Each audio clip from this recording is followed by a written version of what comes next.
The 16th season of RuPaul's Drag Race premiered on January 5th of this year.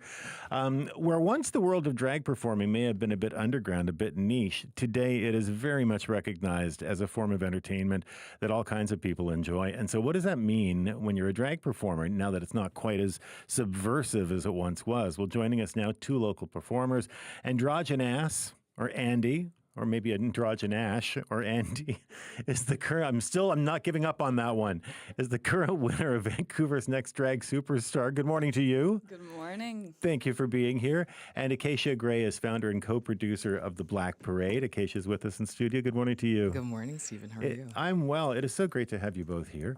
And now, Andy, let's start with you. How did you end up becoming Vancouver's Next Drag Superstar?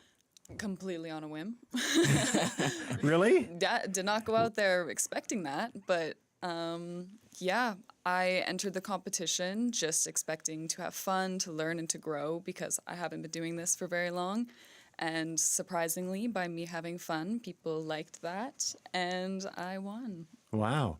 And you're in male drag right now. People should know that. I am, yes. Yeah. I'm a drag king, so Yes. in drag I use he, him pronouns. Okay. And tell me, for people who can't see you as I can right now, please describe yourself.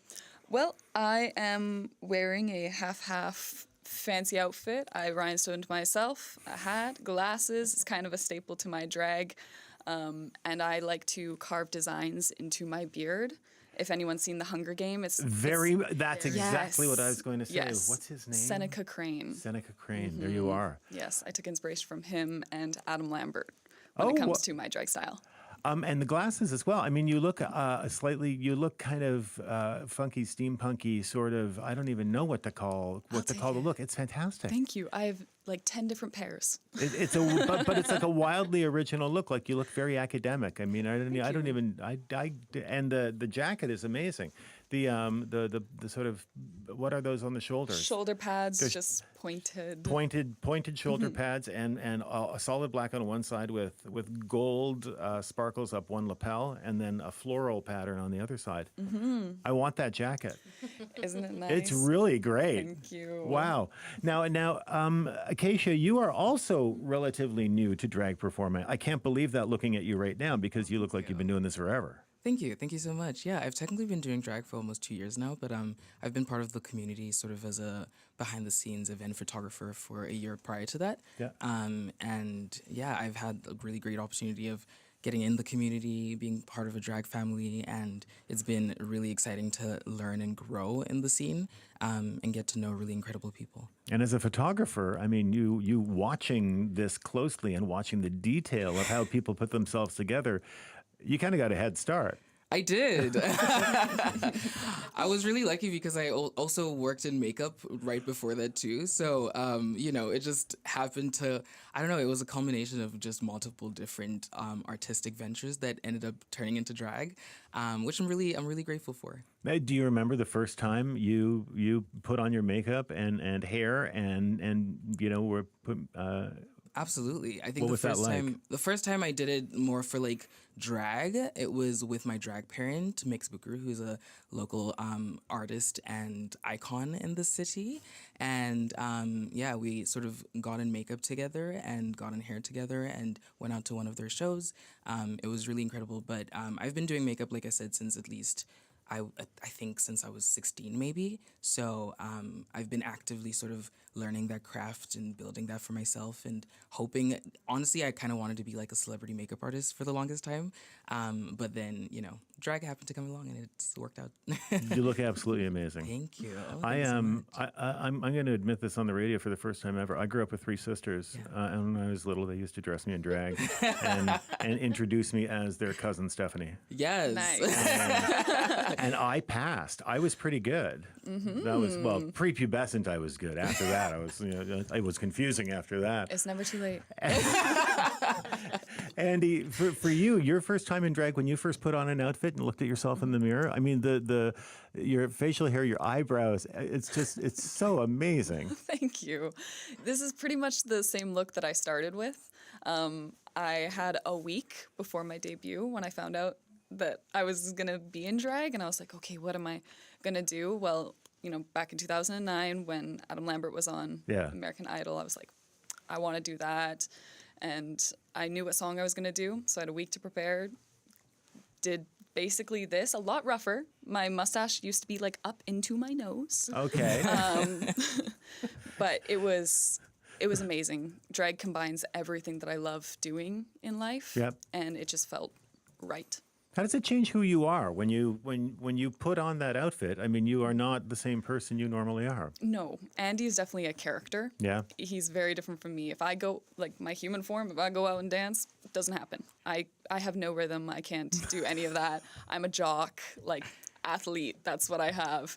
But it really helped translate into drag because then I was like, oh, I can do stunts, or I can hear in like this character in a song. And so that's kind of where I go. I'm not so much of a dancer as I am like a mover. Right. And well, for both of you, I mean, tell me about that, getting the physical part of this down, because, you know, if you're in male drag, the first thing you got to do is just take up too much space. Oh, right? You got absolutely. like you just have to get big and Unapologetically Man just spread. in your exactly. Yes. Yeah, no, it's very different. Like putting on a more male masculine persona versus a feminine one. I do definitely like to balance and play with both because that's the beautiful thing about like gender and art is you can kind of do anything and explore, but like simple movements of leading with your chest or leading with your hips like massively affects the style of drag and how it's perceived to an audience. And Acacia, what about for you? What about the physical part of this? The physical part has been really interesting for me because I didn't really grow up, especially as like a dancer, for instance, which I think has been a learning curve that I personally have challenged myself to sort of overcome, if you will. But I think I'm personally really excited about drags. Like I said earlier, like the ability to put together a whole bunch of different creative ventures and actively, I guess, make it this massive project, if you will, this entire brand, this entire personality.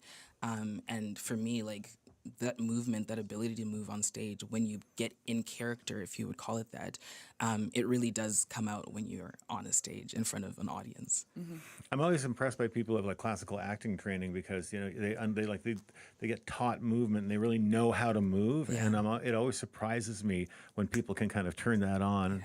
And we're running out of time. Tell me very, very quickly about the shows that are coming up for Pride then. Yeah, of course. I happen to, as you mentioned earlier, I happen to be co-producing and I founded a really cool show here in Vancouver called the Black Parade. It's an all-black cast. It's happening at Celebrities nightclub, which is on Davie Street, right in the heart of Davie.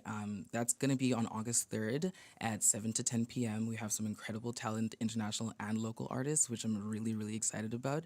And yeah, it's going to be a good time. August 3rd at Celebrities on Davie. Yeah. The Black Parade. The All Black Parade. And where are we going to be finding you, Andy? So on Pride Sunday, August 4th, I am hosting at the bubbly Davie Street Lounge from 3 p.m. till 10 p.m.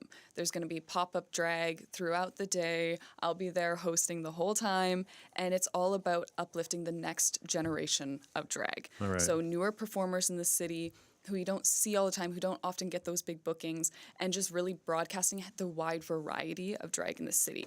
I have an even amount of queens, kings, and things, and I'm so, so incredibly excited for it. Well, I will see you because I'll be part of the parade as usual and enjoying it enormously. Perfect. And it's right after the parade. Best day of the We year. hope to see you. Oh, we'll definitely see you. It's so fun. Thank you so much both for being here. It's such a pleasure to meet you. And I know how tough it is to do this early in the morning. Yeah.